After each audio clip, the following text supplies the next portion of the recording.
Então vamos lá para a nossa aula sobre o Código de Trânsito Brasileiro, buscando fazer uma análise detalhada sobre o mesmo. É muito importante que você tenha em mãos o seu material de anotação e a legislação, que você pode encontrar facilmente no Google ou aqui mesmo na nossa aula, ok? Nos anexos.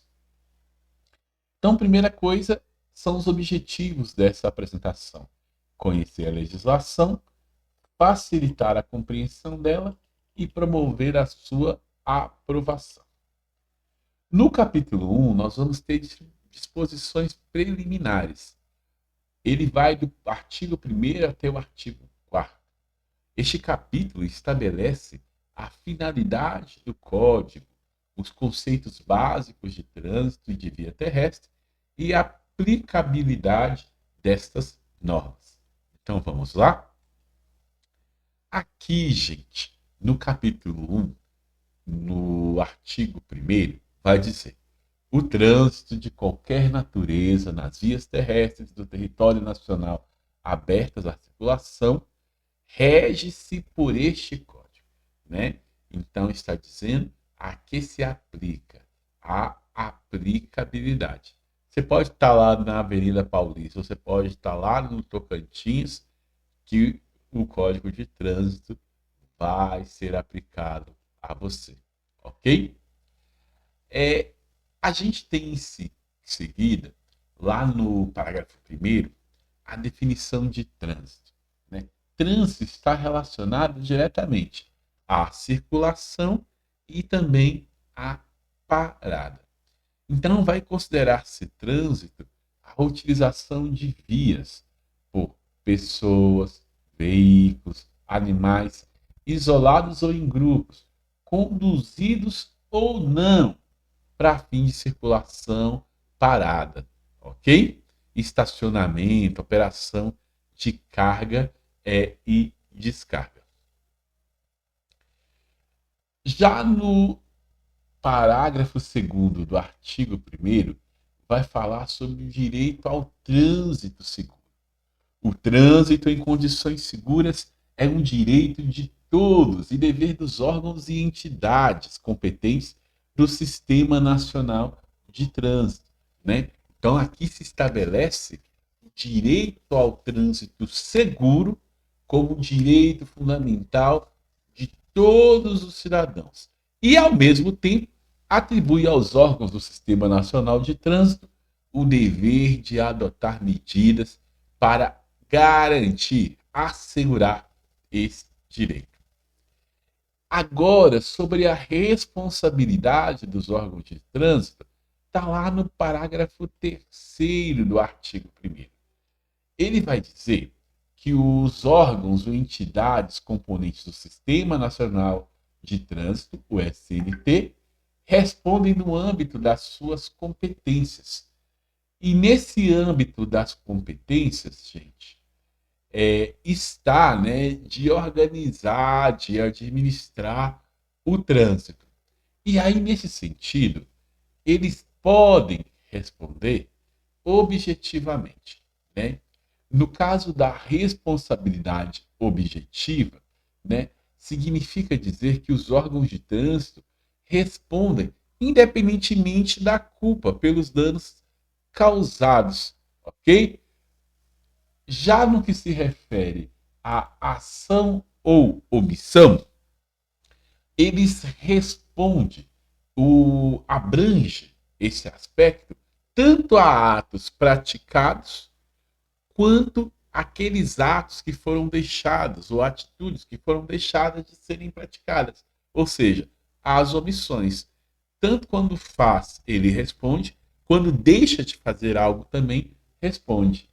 E responde também na perspectiva dos erros técnicos, que inclui falhas em programas, projetos e serviços de trânsito. Ou seja, se qualquer uma dessas circunstâncias ocasionarem prejuízo, dano, dolo, o Sistema Nacional de Trânsito, seus órgãos, responderão diretamente por estes danos, ok? Qual é a prioridade do Sistema Nacional de Trânsito? Ou seja, quais são as coisas principais que este sistema visa atuar. A primeira prioridade é salvaguardar a vida, ok? A primeira é a vida. Eu apaguei aqui porque eu quero colocar na ordem que aparece na legislação. Agora, a segunda é a saúde. E a terceira, o meio ambiente.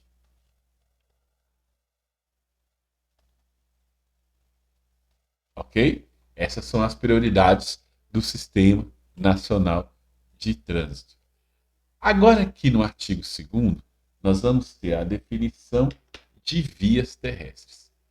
Olha, são vias terrestres, urbanas e rurais, as ruas, ó, as avenidas, os logadouros, os caminhos, as passagens, as estradas e as rodovias.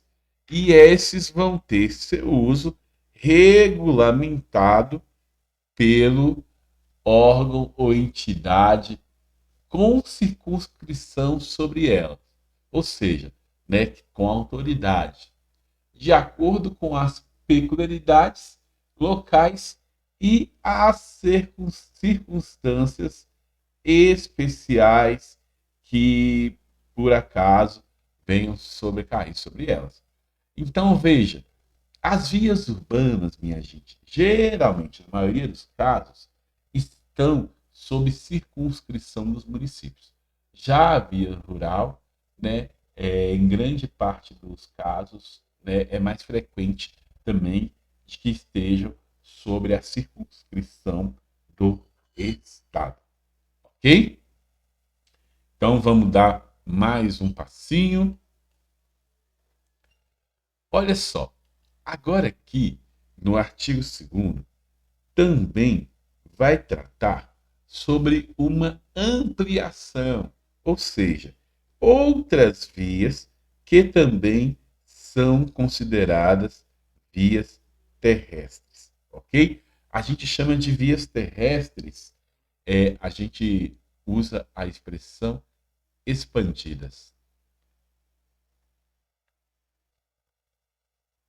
ok? Então, o que seriam, né? Ou quais seriam essas vias terrestres expandidas para que a gente também entenda a circulação, a jurisdição do Código de Trânsito sobre elas, né? São praias que são abertas à circulação pública, são as vias internas de condomínio, estão e são os estacionamentos privados de uso coletivo.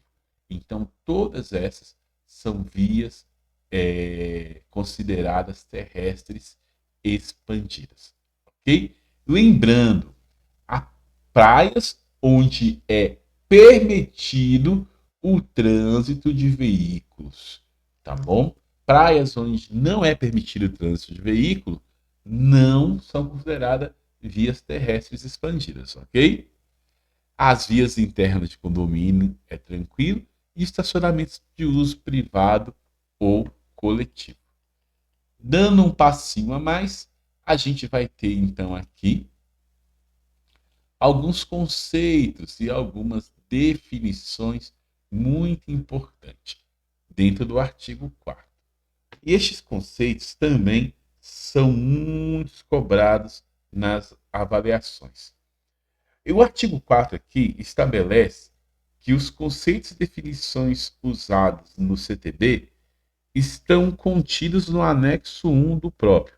E isso garante a padronização e clareza e interpretação.